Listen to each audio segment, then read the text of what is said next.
Hi, students. I want to talk a little bit about some of our course policies. If you've ever taken an English course from Arizona State University, you'll know that we do have some policies that are dictated by the writing programs. So scroll down, scroll down to the policy section, standard writing programs policies. The one that I want to completely explain to everyone is the policy on class attendance. So in writing programs, you're expected to attend class very frequently. Now, the big question is, hey, we're in an online class. What does this mean? So in an online class and in a 6-week class, you are allowed 2 absences. More than 2 will result in failure. So the definition of attendance in his online class is as follows. A student who fails to post an acceptable assignment to the class website during the assigned window of time will be counted absent for that day. So, for example, if, say for instance, on Wednesday, you were scheduled to be a discussion leader and you don't post on Wednesday, you are counted absent for that class period. Any deadline that you miss, any assignment that you are zeroed on, basically, in our definition of class, is an absence. And as a result, more than 2 will result in failure. So at least the good problem, or the good thing with this being in an online course is that if you're sick or if you're traveling or if if you've had a death in the family, most of the time we can still complete those online assignments. If this was a face-to-face course, you wouldn't be able to make it to class. But luckily, our online course gives us that affordance. Now, however, technical problems. So the Schoology site, I'm expecting that all of you will have no problems getting on, that you sign on, and that you start participating right away. Schoology is a very sound and easy site to use. They don't have big technical glitches or outages, so I don't see any big problems like that. You as a student need to make sure that your internet works and that your computer works and that, maybe you need to save work frequently on a Word document before you post it to discussion boards. Because technical problems online aren't excuses for not completing your work. So these absents are kind of like no exceptions. So if you get a 0, you email me the next day and you say, oh my gosh, my internet was out at my house last night and I wasn't able to post. My response to everyone is going to be, you're going to take an absence for that posting, and hopefully this will be your only one. Good things to note that if your internet goes out, seek out your closest public library. Seek out the campus if you're near campus. It's 4 o'clock. Seek out a friend's house who has good internet. The other thing is definitely do your assignment early. I've posted on the syllabus, anyone who's a discussion leader, I would suggest that you do it early.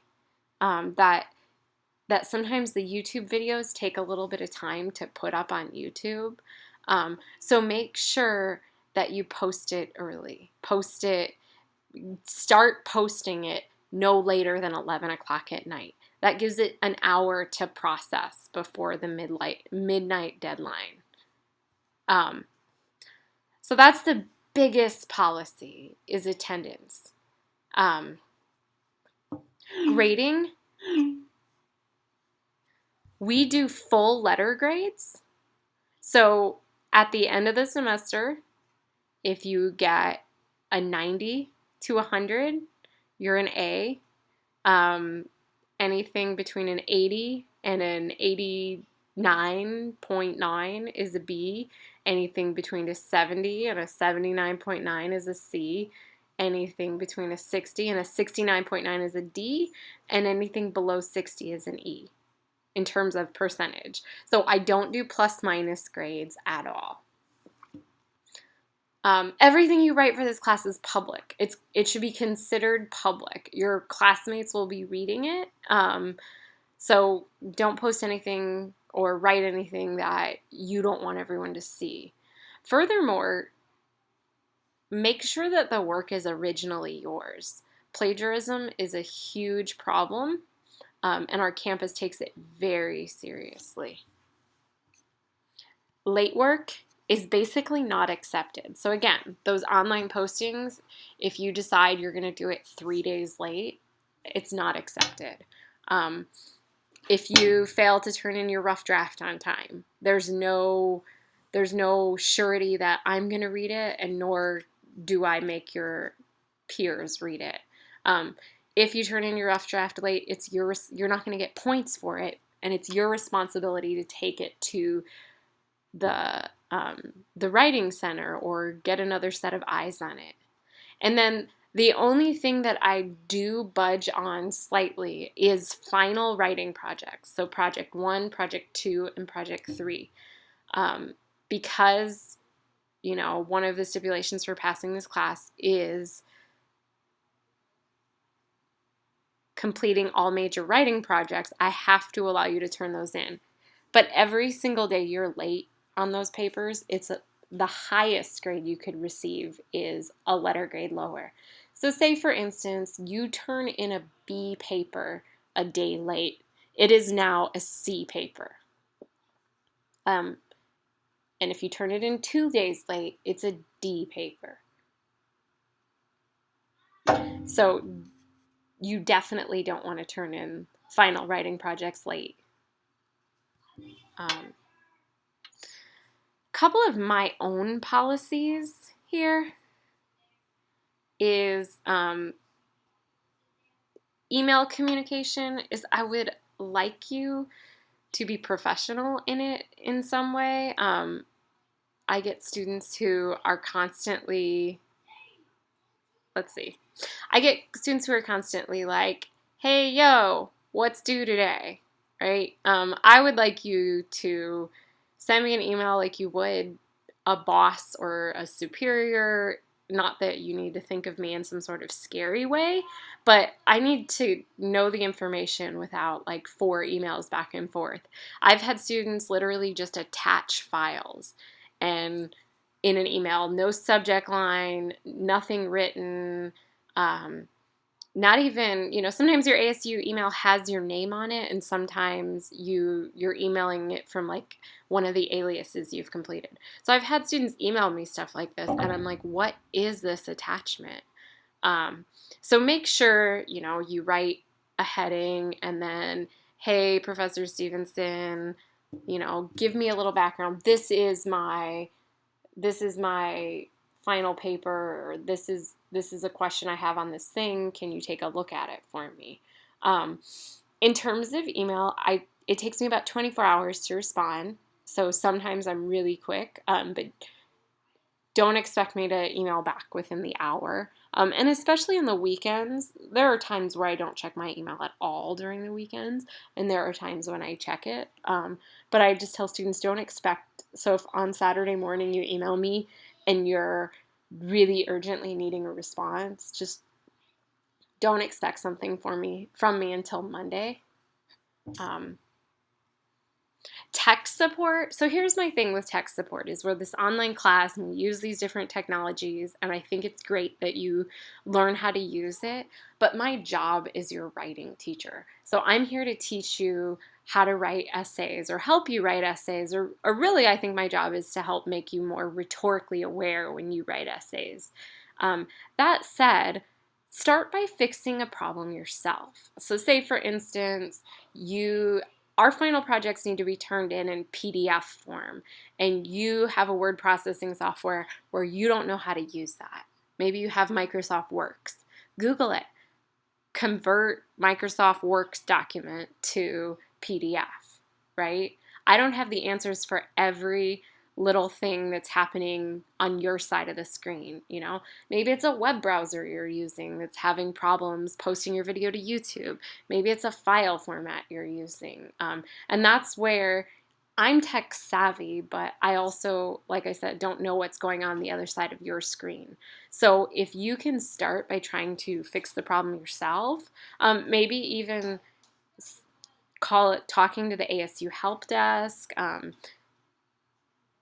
or maybe even posting it on the cyber cafe. Maybe one of your classmates have had the same problem. That would help in terms of tech support. I promise that I'm not asking you to do like really, really complicated things. Like we're not writing HTML code in this class. We're literally using Google Docs, using YouTube, using Schoology, but in, as much, if you wanted to get really flashy and do really crazy video edits on your discussion board, that's cool. But if you just literally want to record a video of you talking for 2 to 5 minutes, that's fine too. So your show-offness with technology is really up to you. But the fact that you can use it is something that I want you to take ownership with. So keep in mind that this course goes through our schedule. So listed on, I think maybe the 3rd page, this is our course schedule right here. This is how we proceed, okay? Now, you can't just go in and decide, hey, I just want to get ahead. I'm going to start doing all the discussion boards. You can't, if you're a replier, right? You can't post until after the leaders have posted on May 21st. So you have to wait until after Wednesday night at midnight, right? Maybe someone posts early and you're able to post your replies early.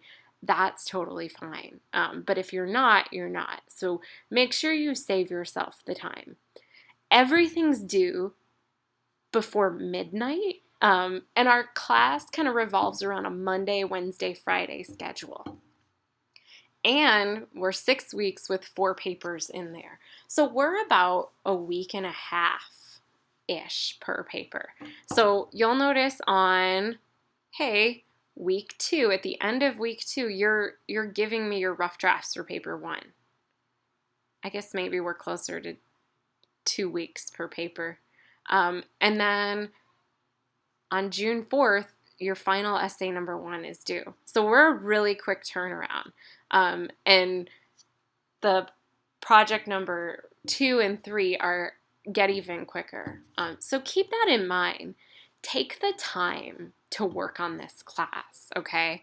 Like I said, I think it's really simple and really, really easy if you work with your schedule and make sure that, hey, Monday, Wednesday, and Friday, what am I doing for this class? And that you're constantly working up towards this essay. You'll notice that that's how our class works. Essay number 1 is a rhetorical analysis of a documentary film. And you're kind of, in the discussion boards, you're kind of working towards some of the rhetorical analysis. One of the things that's not listed on here to do is, hey, pick your documentary and watch it early. I would definitely suggest picking your documentary and watching it early. And then we work up towards that. So the discussion boards are kind of dealing with, hey, let's think through some of these different arguments out there. And then we work towards rough drafts and peer reviews. So the one project that I always get really excited about this, and some students kind of get really scared about this, but is an advocacy multimodal video. You can decide not to do a video on the 3rd project. You can decide to do a comic strip. You can decide to do a web page. But I want you to decide to do something multimodal. It's project number 3, and it asks you to argue for change. Now, project number 2 and project number 3 are linked. So I'm gonna preview those in Schoology for you.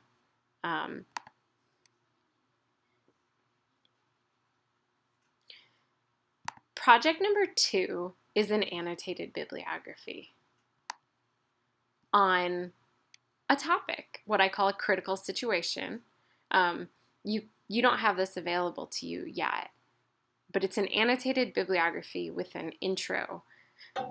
An annotated bibliography gets you, kind of introduces you to a topic. So project number 2 and project 3 are actually kind of companion pieces, because project number 2 introduces you to this topic, and project number 3 says, hey, propose change to this topic. Give us a solution to this topic.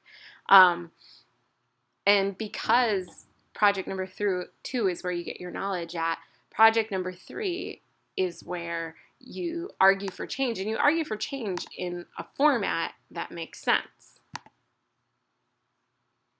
So looking at project number 3's assignment sheet,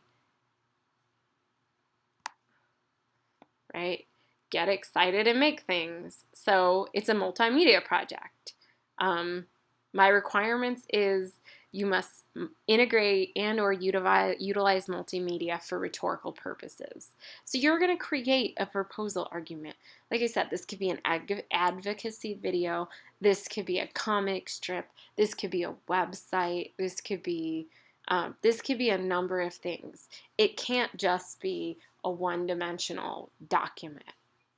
It's got to be something that is usable by an audience that initiates change. Okay, so there's some more stuff about the class. Yeah.